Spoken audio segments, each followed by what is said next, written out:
আগের দিন যে ডিম ভাপা বানিয়েছিলাম সেই ভিডিওতে দু একজন বন্ধু কমেন্ট করেছিলেন যে ডিম ভাপার রেসিপিটা শেয়ার করতে, তো ভিডিওটা আমার কাছে তোলা ছিল তাই রেসিপিটা শেয়ার করতে চলে এলাম।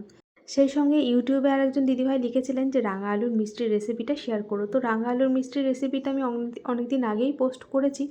তো এই ভিডিওর কমেন্ট বক্সে আমি ইউটিউবে ওই রাঙা আলুর যে মিষ্টির রেসিপির লিঙ্কটা দিয়ে দেবো দিদিভাই, আপনি চাইলে দেখে নিতে পারেন।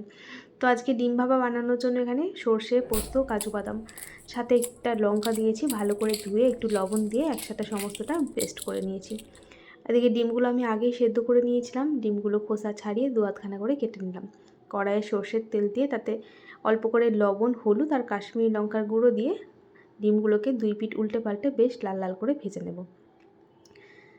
একটু লবণও কিন্তু আমি দিয়েছিলাম, কিন্তু লবণের ভিডিওটা আমি তখন তোলা হয়নি।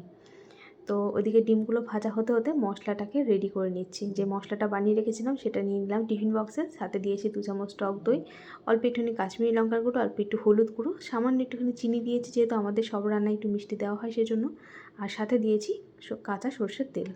সমস্তটা ভালো করে মিশিয়ে নিয়েছি। এদিকে ডিমগুলো ভাজা হয়ে গেছে, একে একে ডিমগুলো সুন্দর করে সাজিয়ে দিচ্ছি।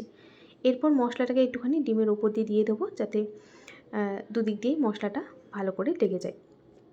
সাথে দিয়ে দিলাম একটা লাল কাঁচা লঙ্কা, উপর থেকে দিয়ে দিচ্ছি আরও বেশ কিছুটা সর্ষের তেল, সাথে ডিম ভাজার পর যে তেলটুকু রয়ে গেছিলো সেই তেলটাও দিয়ে দিলাম।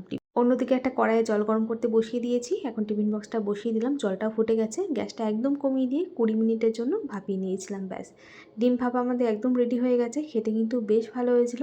ডিম ভাপা অনেকেই বানান, নতুন কোনো রেসিপি নয়। তো বন্ধুরা, আপনাদের কার কার ডিম ভাপা খেতে ভালো লাগে আর আমার আজকের এই রেসিপিটা কেমন লাগলো একটু কমেন্ট করে জানাবেন বন্ধুরা। তো এখন এই যে ওকে দিয়ে দিচ্ছি খাবার। আর এই খাবার রান্নাগুলো একটু বেশি ঝাল ঝাল হলেই খেতে ভালো লাগে। তো আমাদের তো খুব একটা তেমন ঝাল খাওয়া হয় না, সেজন্য একটা লঙ্কা দিয়েছিলাম।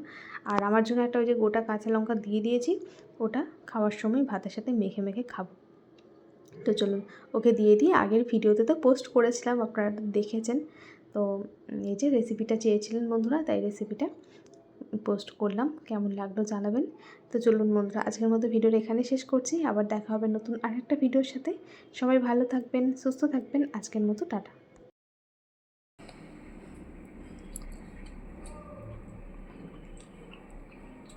কেমন হয়েছে? অন্যরকম টেস্ট একটু। মানে ভালো না খারাপ? ভালো। ভালো। এই মশলাটা দিয়ে ভাত মেখে দেওয়া তো খেতে কেমন লাগছে? ভালোই লাগে, কিন্তু মশলা রয়েছে।